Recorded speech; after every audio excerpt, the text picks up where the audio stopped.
అస్సలాము అలైకుం వరహ్మతుల్లాహి వబర్కాతుహు. రంజాన్ సిరీస్లో భాగంగా ఈరోజు నేను మీ ముందు 10 రోజుల రంజాన్ గడిచిపోయింది కనుక 10 రోజుల రంజాన్ మనకు ఏం తెలియజేస్తుంది, ఏం సమాధానం ఇస్తుంది అనేటటువంటి అంశాన్ని ఈరోజు నేను మీ ముందుకు తీసుకొచ్చాను. సోదరులారా, సోదరిమణులారా, 10 రోజులు గడిచాయి. ఇప్పుడు మన నిజస్వరూపం మనకే తెలిసిపోయింది. ఇదే మనమే కదా ఇలా చెప్పుకునేవాళ్ళు. మన వల్ల కాదు, టైం లేదు, అలవాటు పడదు అని. కానీ రంజాన్ వచ్చి నిశ్శబ్దంగా మనకు అద్దం చూపించింది. సంవత్సరం పొడవునా ప్రతి సోమవారం, గురువారం ఉపవాసం ఉండగలిగే వాళ్ళమే మనం. కానీ మనమే మనల్ని ఆపుకున్నాం. ఫజర్ అజాన్కు ముందు లేచి కన్నీళ్లతో రాత్రి నమాజ్, ఖియాముల్ లైల్ చేయగలుగుతాం. మనసు కోరితే నిద్రను కూడా త్యజించగలం. ప్రతిరోజు 11 రకాత్ల నఫిల్ నమాజ్ కూడా చదవగలుగుతాం. కావలసింది బలమైన నియత్ మాత్రమే.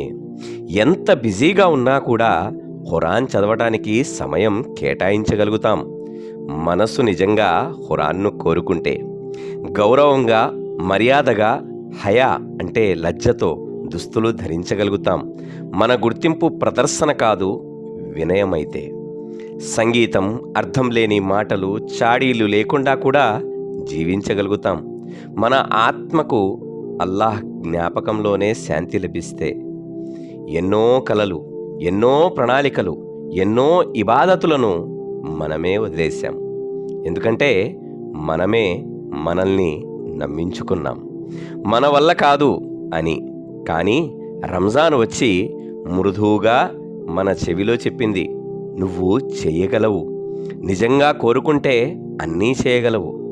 నిజంగా రంజాన్ కేవలం మన నఫ్స్ అంటే మనసు ఏవైతే ఉన్నాయో, మనసులో ఉండే కోరికలకు శిక్షణ మాత్రమే కాదు, అది మన అంతరంగాన్ని మేల్కొలిపే సమయం కూడా. ఇప్పుడు ప్రశ్న ఇది కాదు, మన వల్ల అవుతుందా లేదా అని.